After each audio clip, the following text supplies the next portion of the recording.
محض ایک بخار کسی کیفیت ہی ہوئی تھی نا، تحمل تو فرمایا، تو یہ نبی کریم صلی اللہ علیہ وسلم کی شان نبوت کے خلاف نہیں، بلکہ یہ حدیث نبی پاک صلی اللہ علیہ وسلم کی شان بیان کرتی ہے، یہ نبی پاک صلی اللہ علیہ وسلم کی عظمت بیان کرتی ہے کہ دنیا میں کوئی مخلوق نہیں تھی جو اللہ کے کلام کا تحمل کر سکتی۔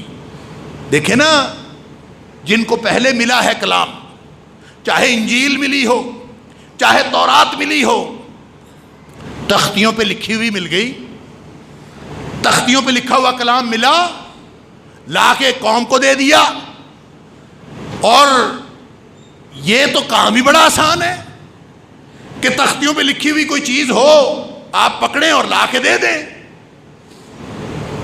جب اللہ کا کلام دل پر اتر رہا ہو نا، اس کو تحمل کرنا، فرمایا پہاڑ بھی نہیں کر سکتا تھا، تو اللہ نے نبی پاک صلی اللہ علیہ وسلم کے قلب اطہر میں وہ طاقت رکھی تھی کہ نبی پاک صلی اللہ علیہ وسلم اس کو برداشت کر لیں۔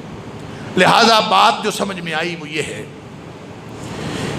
میرے بھائیوں، میرے عزیزوں اور میرے بزرگوں اور میری بہنوں، کہ قرآن عظمتوں کا منبع اور ماخذ ہے۔ جتنی عظمتیں آج تک ملی وہ قرآن کی وجہ سے ملی، چاہے وہ زمان کو ملی ہوں، چاہے وہ مکان کو ملی ہوں۔ اکیلا جبریل نہیں سردار بنا، اکیلے نبی اکرم صلی اللہ علیہ وآلہ وسلم جن پر قرآن کا نزول ہوا، وہی ساری جہان سے اللہ کے بعد عظمت والی ہستی نہیں بنے، وہ شہر بھی سب سے زیادہ عظمت والا بن گیا۔ اللہ اکبر! وہ رات، جس رات نبی کریم صلی اللہ علیہ وسلم پر قرآن کا نزول شروع ہوا، وہ رات 1000 مہینے سے بہتر رات بن گئی، وہ ساری کائنات کی راتوں سے بہتر رات بن گئی۔ اللہ اکبر! علی ھذا القیاس، یہ جو قرآن کے تمسک کی برکتیں ہیں، تو فرمایا جا رہا ہے کہ شہر رمضان الذی انزل فیہ القرآن، کہ لوگو یہ جو تمہیں رمضان کی برکتیں اور سعادتیں نظر آ رہی ہیں، یہ بھی قرآن کی وجہ سے ہیں، لہذا قرآن سے جڑ جاؤ۔ جس نے یہ عظمت لینی ہے، نبی پاک صلی اللہ علیہ وسلم نے کس وضاحت فرمائی، حضرت عمر فاروق رضی اللہ تعالیٰ راوی ہے، فرمایا ان اللہ تعالی یرفع بہذا الکتاب اقواما، اللہ اس کتاب کی وجہ سے بہت ساری قوموں کو عروج نصیب کرتا ہے، وَيَضَعُ بِهِ آخَرِينَ، اور بہت ساری قومیں زوال کا شکار ہو جاتی ہیں اسی قرآن کی وجہ سے۔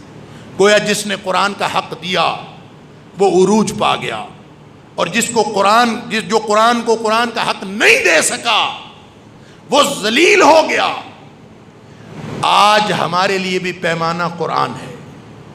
نبی کریم صلی اللہ علیہ وسلم نے فرمایا کہ تمہیں نہیں آتا قرآن، پڑھنے کی کوشش تو کرو، لگو تو صحیح۔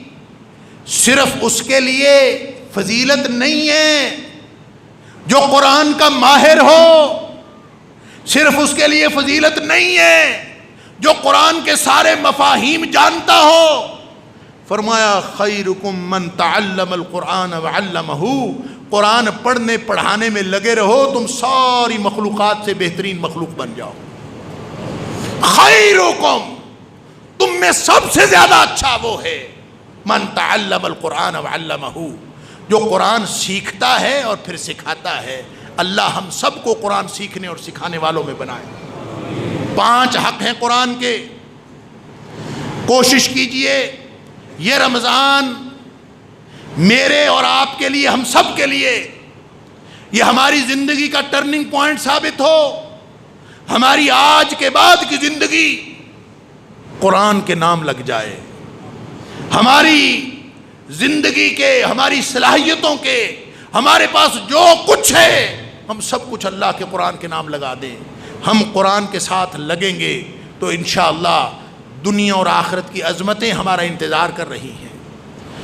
نبی کریم صلی اللہ علیہ وآلہ وسلم نے فرمایا اس سے جڑ جاؤ، اس قرآن سے۔ میں عرض کر رہا تھا 5 حق ہیں، میں ایک حدیث عرض کر کے بات ختم کرتا ہوں۔ پہلا حق قرآن پر ایمان رکھنا، یہ سارے مسائل کا حل بھی ہے، یہ منزل من اللہ بھی ہے، یہ برکتوں اور علوم کا خزانہ بھی ہے، اس پر ایمان رکھنا یہ پہلا حق ہے قرآن کا۔ جو شک شبے میں یا تردد میں مبتلا رہتا ہے، اس کو کبھی قرآن سے کبھی بھی وہ فضیلتیں حاصل نہیں ہو سکتی۔ دوسرا حق قرآن کا، قرآن کو پڑھنا، چاہے نہیں مفاہیم سمجھ میں آتے پھر بھی پڑھتے رہو، یہ بھی حق ہے قرآن کا۔ تیسرا حق ہے سمجھنا، چوتھا حق ہے اس پر عمل کرنا، اس کو نافذ کرنا اپنی زندگی میں۔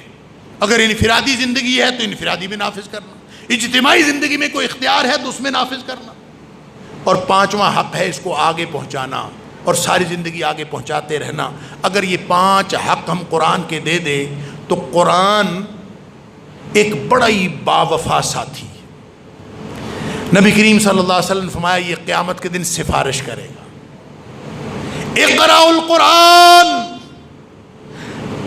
اور میرے صحابہ قرآن پڑھتے رہا کرو، انہ یاتی یوم القیامت شفیعا لصحابہ، یہ قیامت والے دن اپنے صاحب کے لیے، اپنے ساتھی کے لیے یہ قیامت والے دن سفارش کرتا ہوا آئے گا۔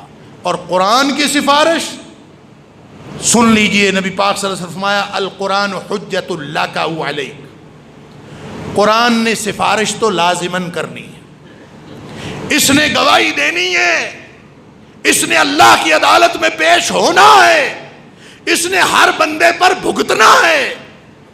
فرق صرف یہ ہے کہ کچھ لوگوں کے حق میں بھگتے گا، کچھ لوگوں کے خلاف بھگتے گا۔ القرآن حجت لک او علیک، لہذا میں اور آپ ہم سب اپنے گریبان میں جھانک کے دیکھ لیں، کیا ہمارا قرآن کے ساتھ ایسا تعلق ہے، ایسی دوستی، ایسا یارانہ ہے کہ یہ قیامت والے دن ہمارے حق میں سفارش کرے؟ اگر ایسا ہے تو خوشی کی بات ہے، نہیں تو فکر کی بات ہے۔ آج قرآن کے ساتھ ہم تعلق بنا لیں تاکہ قرآن ہمارے حق میں حجت اور دلیل بن جائے۔ وآخر دعوانا